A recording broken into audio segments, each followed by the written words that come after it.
steering around these cones. Nice, smooth steering the entire time.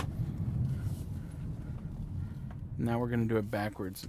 Same thing's gonna apply as far as the backing.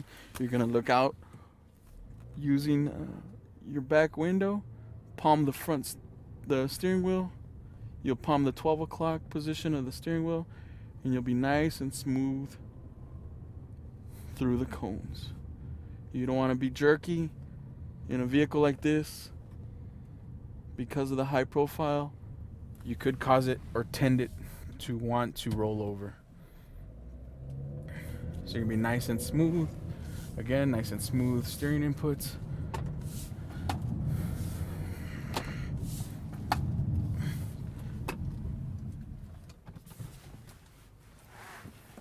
And get up in a position where you can see out that back window and steer around those cones or those obstacles.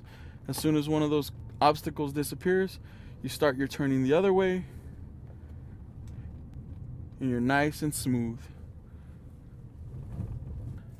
Okay, so like the SUV, we're gonna take the serpentine and we're gonna keep the same fundamentals to make it through these cones. You'll see that my steering again is nice and smooth. It's not abrupt. I make it through the cones.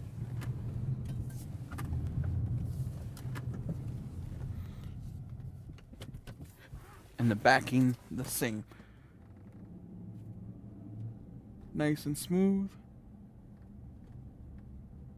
Nice and smooth.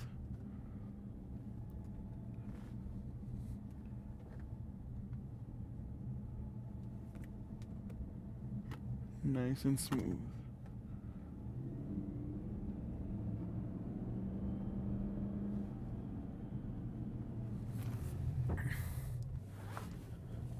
Watch our steering inputs. Keep the shuffle steering in. Keep the steering nice and smooth.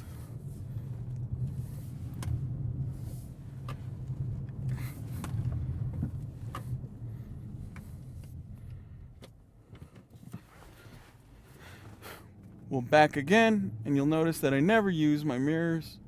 I'm always looking out that back window just like it would be the front windshield.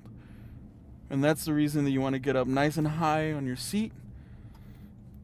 Prop yourself up so you can see up and down that back window.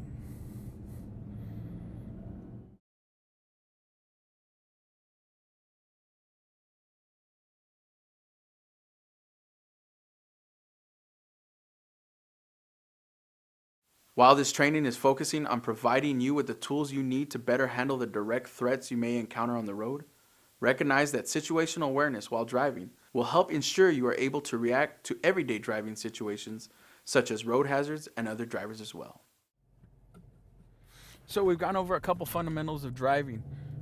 In the past exercises, I've shown you how to back up, how to brake, and how to control your vehicle. Coming to a stop sign, you never know what might come out, possibly ambush you. In this event, you need to get out as quick as possible and get into a different area and continue backing. As soon as you're able to get to a safe area, you'll make a 3-point turn, and you'll see that you make a 3-point turn on a 2-lane road and go back into a safe area. You'll notice that on my 3-point turn, I never left the pavement, and I was able to make that 3-point turn. I also backed into the opposite lane of travel that I was coming from. That way I was now going at the same direction that vehicles were traveling.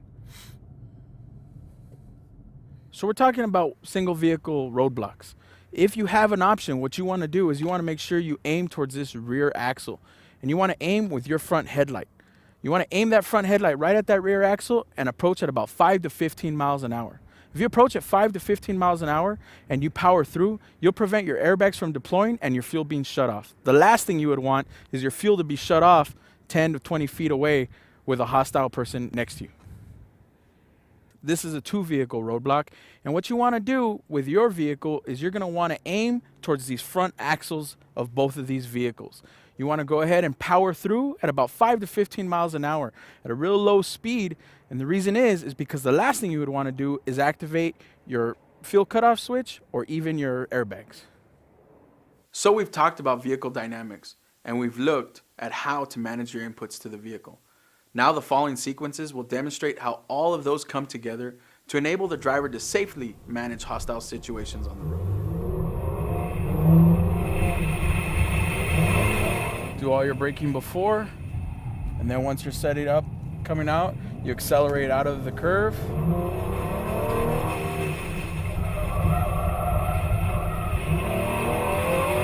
Okay, so that we need to remember that when we're driving evasively, we're always driving in control, and a vehicle that's in control is smoother than a vehicle that's out of control. And just remember, always hand position. You want to be nice and smooth the entire time. Smooth is fast. When somebody's behind you, you need to make sure you're watching your mirrors to make sure they can't get around you.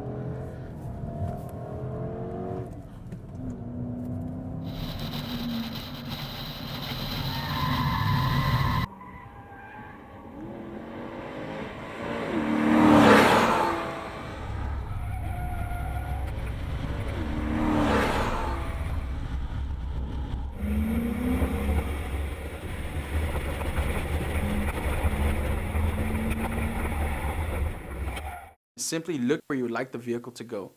Keep your head up, looking down the road, and not at the ground directly in front of your vehicle. Apex driving: entry point, Outside, apex, inside, and exit point. outside.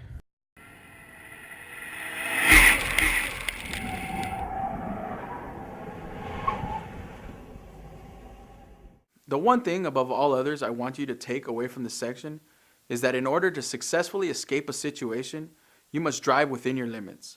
For example, if I were to run off the road and into a stop sign, I just made my adversary's job much easier.